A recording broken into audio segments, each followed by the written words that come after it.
예, 한판 브리핑 오마이뉴스의 곽우신 기자와 함께하겠습니다. 어서 오십시오. 네, 안녕하세요. 네, 오늘도 함께하셨습니다. 이재영 전 의원님, 박성태 실장님, 어서 오십시오. 안녕하세요.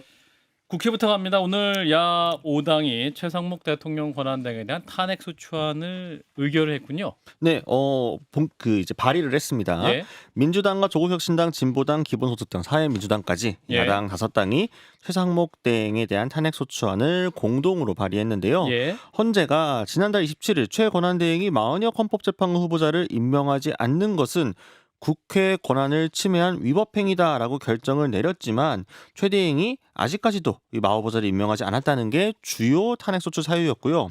그 외에도 12.3 비상계엄 당시 지시문건을 받는 등 내란 공범 혐의가 있다. 또 마영주 대법관 후보자를 임명하지 않았다. 내란 상설특검 후보자 임명을 의뢰하지 않았다. 이런 점들도 함께 사유로 제시가 되었습니다. 예. 다만 오는 24일 한덕수 총리 탄핵 심판 선고가 이미 예정이 되어 있고 예. 이후에 윤 대통령 탄핵 심판 선고도 나올 것으로 이제 예상이 되기 때문에 최 권한대행 탄핵안의 표결 시점은 유동적일 수밖에 없을 것으로 보이고요. 특히나 우원식 의장이 과연 야당이 추진하는 시간표에 맞춰서 본회의를 열어줄지 이것도 좀 쟁점인데요. 표결이 아예 이뤄지지 못하고 탄핵소추안이 폐기될 가능성도 지금 언급되고 있습니다. 아, 예. 탄핵 소추안이 발의된 거죠. 제가 갑자기 잘못 발음한 것 같습니다. 발의됐는데 이제 본격적으로 그 과정을 착수를 했다. 자, 이런 가운데 민주당은 최상목 등에 대한 그 특정범죄 가중처벌 등에 관한 법률 및 특정경제범죄 가중처벌에 대한 법 위반 혐의로 공수처에 고발을 했는데 이게 이제 사기다 뭐 이런 얘기죠. 네, 맞습니다. 이제 특가법으로 고발을 했는데요. 민주당 법률위원회가 오늘 기자회견 열었습니다. 예. 최상목은 박근혜 최순실 게이트 범죄가 발생한 2015년 당시 청와대 경제금융비서관으로 재직을 하면서 미르재단 설립과 관련된 범죄에 적극 가담했다 이렇게 주장을 했는데요. 예. 법률위는 최상목은 미르재단 설립을 목적으로 박근혜 및 당시 청와대 수석 안종범과 공모해서 16개 그룹으로부터 총 486억 원의 출연금 공여를 받아냈고 당시 청와대 행정관 및 전경련 간부들과 수차례 회의를 열어서 각 그룹이 분담할 액수 등 설립 방안을 논의했다라고 강조했습니다. 그래서 예. 법률위는 범죄 혐의가 명백함에도 불구하고 당시 사건을 수사했던 윤석열 검사 등은 자의적으로 기소권 행사에 최상목을 기소하지 않았다면서 이건 결국 봐주기 수사였다. 이 의혹을 부정하기 어렵다라고 강조했습니다. 예. 자, 일단 최상목 권한대행에 대한 탄핵 소추안 발의. 이게 사실 민주당 의총 때에도 이견이 있었다고 알려져 있는데 이제 전격적으로 야 5당이 발의를 했습니다. 어떻게 보시는지 이재영 의원입니다. 왜 이걸 이 시점에서 하는지 이해가 안 됩니다. 음흠. 무슨 실익이 있어서 이걸 예. 하는지에 대해서 음흠. 특히 우리 곽우신 기자님께서도 말씀하셨듯이 다음 주 월요일이면은 한덕수 총리에 대한 이제 탄핵 선고가 결과가 나오는데 예. 그걸 보기도 전에 이렇게 하는 것은 이게 과연 무슨 메시지일까? 즉 우리는 국가 운영과 국가 안정에 대해서는 별 신경 안 쓰고 정치적인 메시지, 혼란만 가중하는데 우리 모든 걸 집중하겠다. 뭐 이런 식으로밖에 저는 안 들려요. 예. 김부겸 전 의원도 사실 그 반대 목소리 신중하지 못했다라는 의견을 내신 것 같은데 그 부분에 있어서는 전적으로 동의하고 좀 한 가지 아쉽거나 좀 이해가 또 안 되는 부분은 그 최상목에 대해서 박근혜 최순실 게이트까지도 지금 끌고 들어온 거거든요. 예. 그때 이제 증거부적으로 제가 알기로는 이제 사건이 진행이 안 된 걸로 알고 있는데 만에 하나 민주당의 논리대로 최상목이 그때 받은 은덕으로 윤석열을 봐주기 위해서 뭐 이런 식으로 행동을 했다라고 생각해 보면은 사실 이 탄핵 과정에서 가장 큰 칼을 들이는 건 최상목 아니에요? 2명의 그 헌재 재판관을 임명을 했잖아요. 그래서 지금 탄핵 절차가 진행이 되고 있는데 그래서 논리적으로도 앞뒤로 맞지가 않다. 따라서 그냥 민주당이 무슨 생각을 했는지는 모르지만 정치적 혼란을 더 가중시키기 위한 매우 자기네들만 바라보고 자기네 지지자들만 바라보는 행위라고밖에 전 볼 수가 없습니다. 좀 더 왜 했는지는 알겠는데 예. 굳이 할 필요가 있었을까? 정무적으로 더군다나 거의 확실시되는 조기 대선을 앞두고 어떤 표심을 신경 써야 되는데 굳이 할 필요가 있었을까라는 생각은 듭니다. 예. 당내에서도 이견이 많았던 것으로 알고 있고요. 일단은 최상목 대행 탄핵 소추에 대해서 이재명 당대표도 그러니까 최상목 대행에 대해서 만약 재판관 임명하지 않은 것에 대해서 이재명 당대표도 뭐라고 했고 박찬대 원내대표도 강하게 비판을 했었잖아요. 예. 뭐 강하게 비판하는 건 좋은데 어쨌든 지도부에 일임한다고 했어 그 총 결과 어젠가요? 오전에 지도부가 탄핵하겠다. 개시 절차에 들어가겠다 했는데 오후에 한덕수 총리에 대한 선고일이 공지가 됐잖아요. 맞습니다. 약간 흔한 말로 하면 모양이 좀 우습게 됐어요. 예. 한덕수 총리가 기각될 가능성이 크다고 보는 게 중론인데 그러면 어차피 돌아오는데 뭘 또 탄핵하냐 이렇게 되잖아요. 예. 그래서 여기에 대한 비판도 좀 있었는데 오늘 그걸 염두에 둬서 그냥 강행한 게 아닌가라고 생각이 되고 또 당내에 뭐 강행해야 된다. 최상목이 나쁜 사람이다. 이런 의견도 좀 많다고는 하고 그런 부분에서 원내 지도부가 영향을 받은 것 같은데 말씀하신 대로 이재용 의원님이 말씀하신 대로 굳이 지금 사실은 실익도 없을 뿐더러 제가 알기로는 의결까지는 안 갈 것 같기도 해요. 그런데 굳이 할 필요가 있나. 말씀하신 대로 경제를 신경 안 쓰는 모습 또 국정에 좀 책임감이 좀 덜한 모습 이렇게 비춰질 우려가 있거든요. 사실 민주당이 이제 한덕수 총리가 국정에 복귀한다 해도 이제 최상목 대행에 대한 탄핵은 흔들림 없이 진행한다 이렇게 밝혔는데 자 곽우신 기자님, 네. 그럼 민주당이 얻을 수 있는 이득이랄까? 그것은 뭘까요?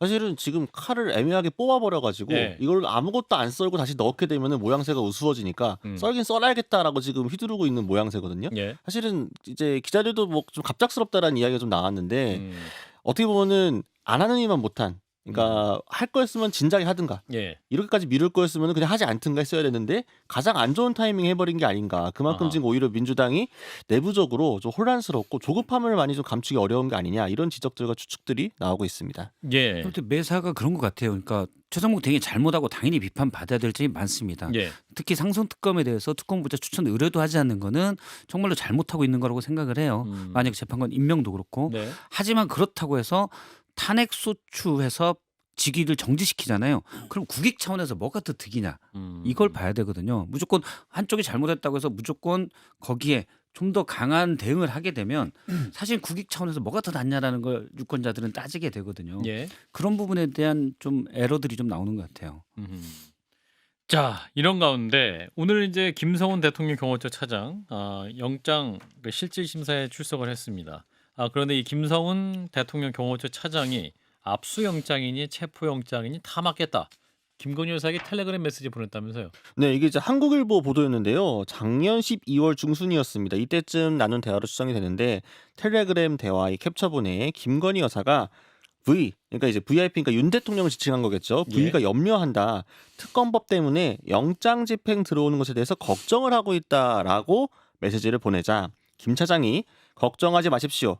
압수영장이니 체포영장이니 다 맞겠습니다. 이렇게 답한 내용이 담겨 있었다라는 겁니다. 예. 민주당이 작년 12월 9일 형소법 110조, 111조 적용을 배제하는 조항을 포함해 내란 특검법을 발의를 하고 그리고 이틀 만에 국회 법사위 전체 회의를 통과를 하자 압수수색이 들어올 것을 염려해서 나눈 대화 아니겠느냐라는 게 이제 매체 측의 추측이었고요. 예. 이게 서울 서부지검에 제출된 김성훈 차장의 구속영장 신청서에 이 같은 두 사람의 텔레그램 대화 내용이 담겼고 검찰은 경찰에 제출한 증거들을 검토한 뒤에 구속영장을 청구한 것으로 전해졌습니다. 예, 자 김성훈 경호처 차장 이번에 네 번째, 이광우 경호본부장은 두 번째인가요? 아무튼 세 번째, 두 번째 구속기로에 서 있는데 자 결론이 어떻게 날 것인가? 자 일단은 첫 번째 드는 의문은 김건희 여사가 경호처 차장에게 부의가 염려한다, 걱정하고 있다 하자 경호처 차장이 걱정 마십시오, 다 맞겠다 이런 대화, 이건 어떻게 봐야 됩니까? 뭐 정상적인 관계는 아니죠. 하지만 이미 그보다 더한 걸 많이 봤기 때문에 예, 생일날 뭐 경호 차량에 현수막, 풍선 이런 것도 나오고 많이 있었잖아요. 이른바 이제 작살로 바다에서 회를 잡는 퍼포먼스도 연출하고 그랬기 때문에 이미 많은 걸 봐서 예. 여기에 크게 놀랄 건 아닌 것 같아요. 그런가요? 사실은 말이 안 되죠. 근데 뭐 제가 확인한 몇 가지 사실로도 그렇고 대통령실 내에서 또는 뭐 각 부처로도 여사의 영향력이 막강했다. 예. 그거를 또 한 번 드러내는 정황이다 이렇게 봅니다. 예. 이재용 의원님. 아니 근데 저는 진짜 궁금한 게 도대체 이 두 사람 사이의 텔레그램 캡처는 누가 어떻게 되는 거예요? 어디서 나온 어디서 확보를 거냐? 한 거냐? 그렇지. 그거는 제가 알기로는 네. 김성훈 차장의 핸드폰이 압색이 됐고 네. 포렌식해서 여러 가지들이 나오고 있다. 그러면 결국에는 이게 수사 과정에서 나온 그 자료가 민주당한테 연결이 됐던지 이게 좀 새어나온 거잖아요. 한국일보 기사니까. 뭐 어찌 됐던 거야. 한국일보 언론사로 갔던지. 그거는 공소장이든 뭐든 과거에도 그렇고 그거는 예를 들어 뭐 다른 민주당 인사에 관련된 수사에도 그렇고 열심히 뛰는 기자들이 많아서 많이 나오곤 있습니다. 그래서 자. 그걸 다 피의사실 공표로 얘기할 건 아닌 것 같아요. 아직 확보하지 못한 곽우신 기자님 어떻게 네. 확보한 겁니까 이거?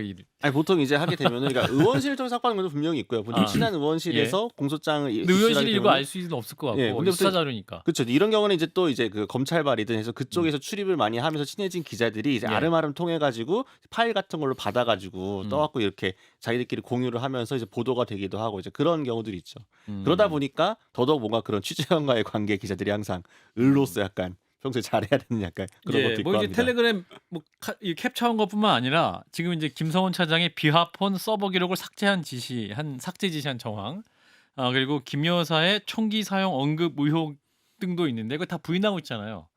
당연히 부인하겠죠 본인은. 그럼요. 도둑놈도 도둑질 했냐면 다 부인해요. 예. 예, 증거나 정황으로 잡는 거지 다 부인하잖아요. 예. 그럼 부인하니까 아니네 할 건 아니잖아요 우리가. 그러니까 예를 들어 특수공무집행 방해다.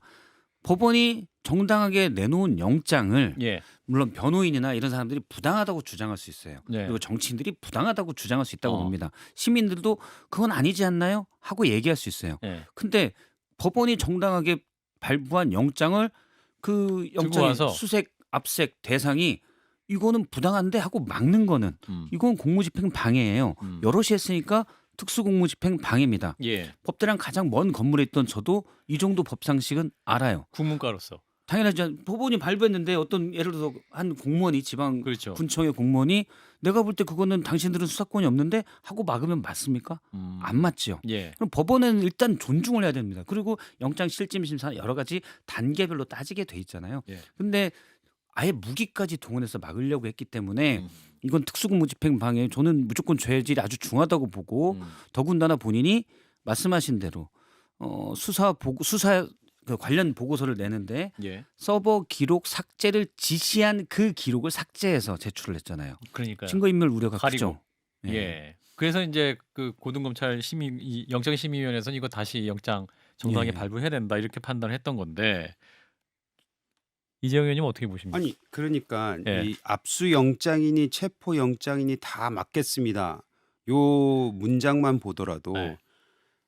이런 그 서로의 대화를 할 정도로 뭐 충성심이라든지 아니면은 뭐 이런 식으로 얘기하는 그 스타일 자체가 이게 부적절해 보이지 않느냐. 거기에는 저는 어느 정도 동의가 가는데 사실 그 이걸 좀 큰 틀에서 보면 지금 대통령이 어쨌든 간에 구속 취소가 됐잖아요.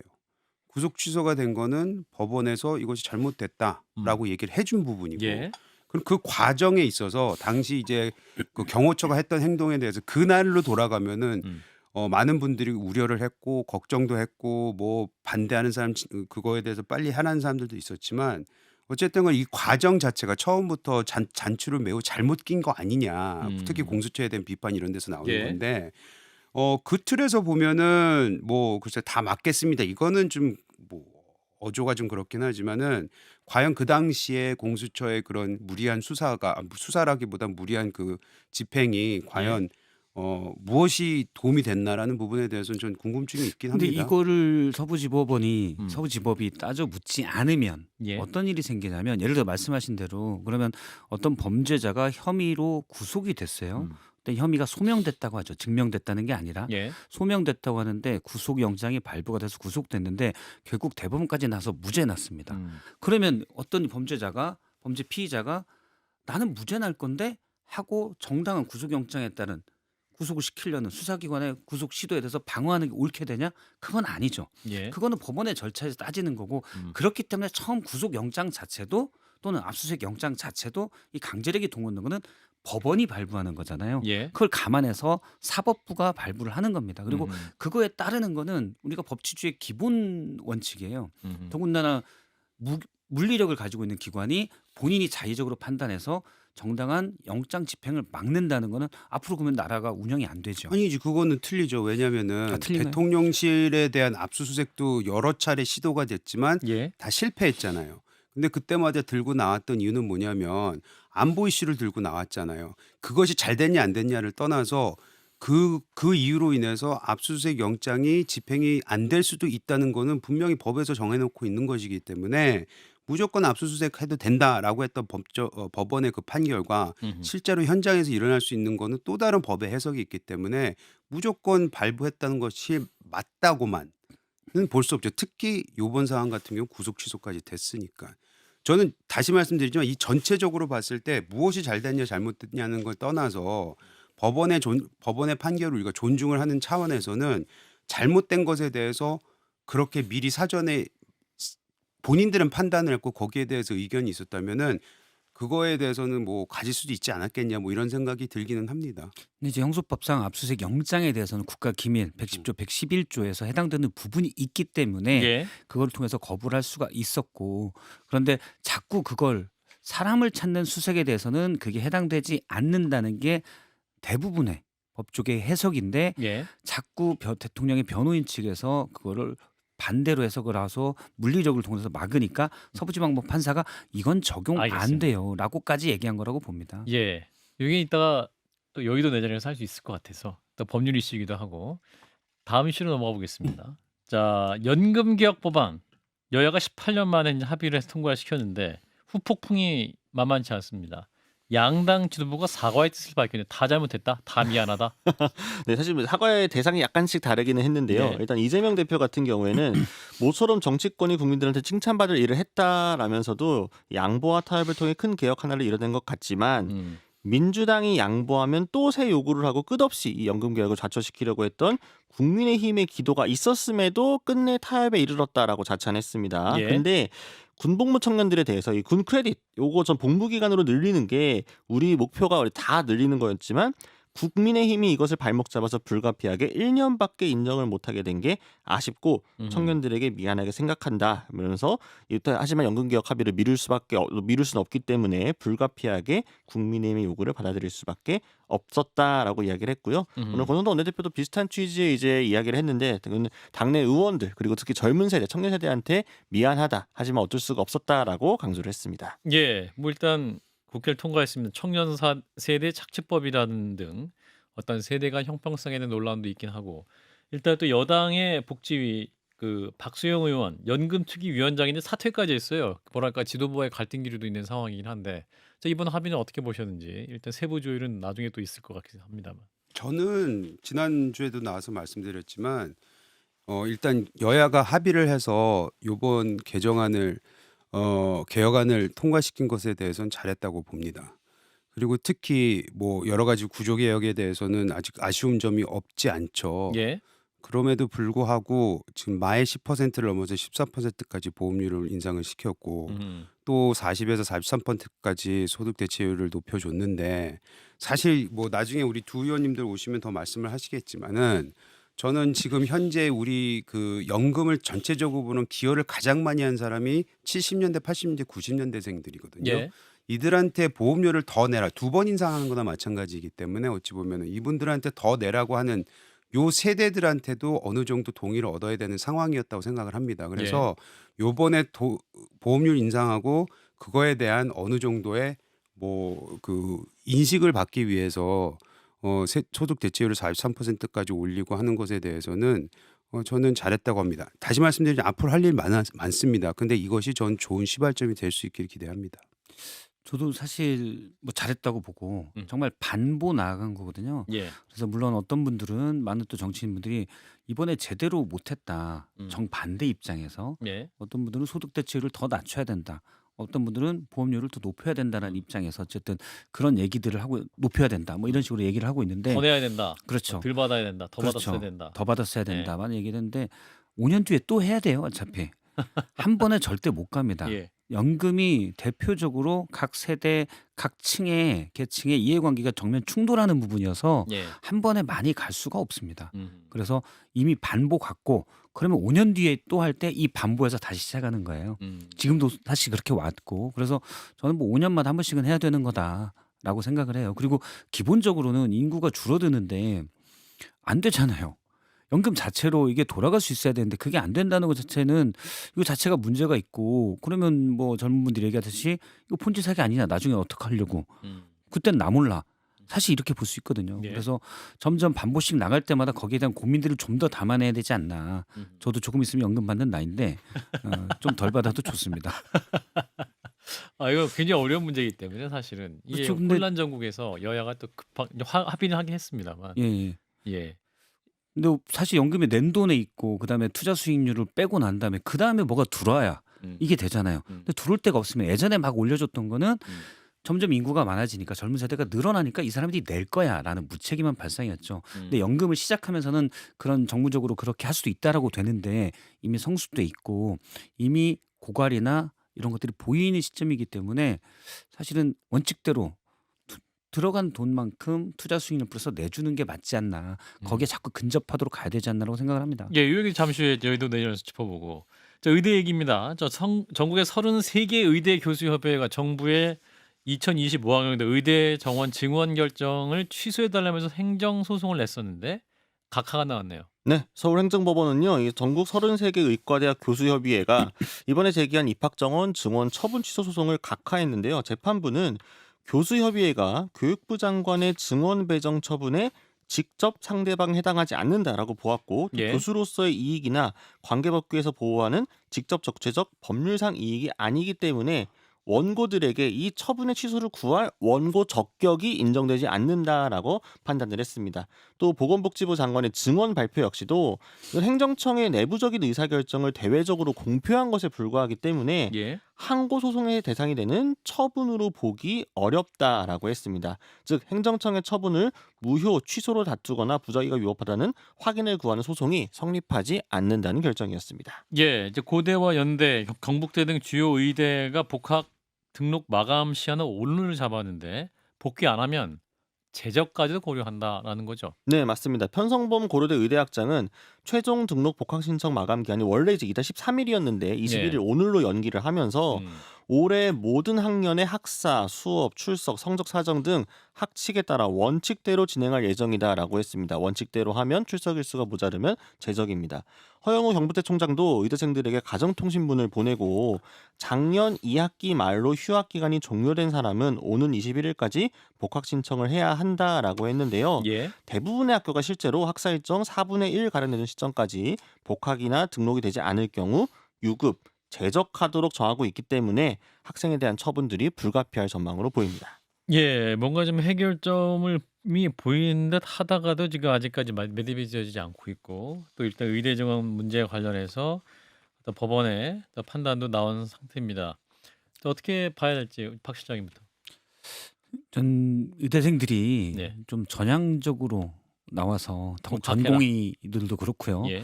이제 그만 대란을 끝내는데 협조해 줘야 된다 이렇게 생각을 합니다. 그러니까 이번 기회에 물론 애초에 잘못이 정부가 했죠. 윤석열 대통령이 잘못해서 2,000명이라는 아주 폭력적인 방식으로 의대 증원을 하려고 하면서 문제가 꼬였는데 예. 어쨌든 다시 3,058명으로 증원을 없앴잖아요. 예. 과거에 증원을 없애는 걸로 일단 뽑겠다 돌아갔기 때문에 일단 다시 처음으로 돌아가서 아쉽겠지만 정부가 잘못한 거예요. 예. 하지만 정부도 3,058명으로 증원 문제를 다 원점으로 돌아가자고 하는 것도 사실은 나름 결단에 있는 대책이거든요. 예. 근데 여기 이런 상황에서 다시 있었던 요구사항도 우리가 다 하겠다 한 번에 그건 전 아니라고 봐요.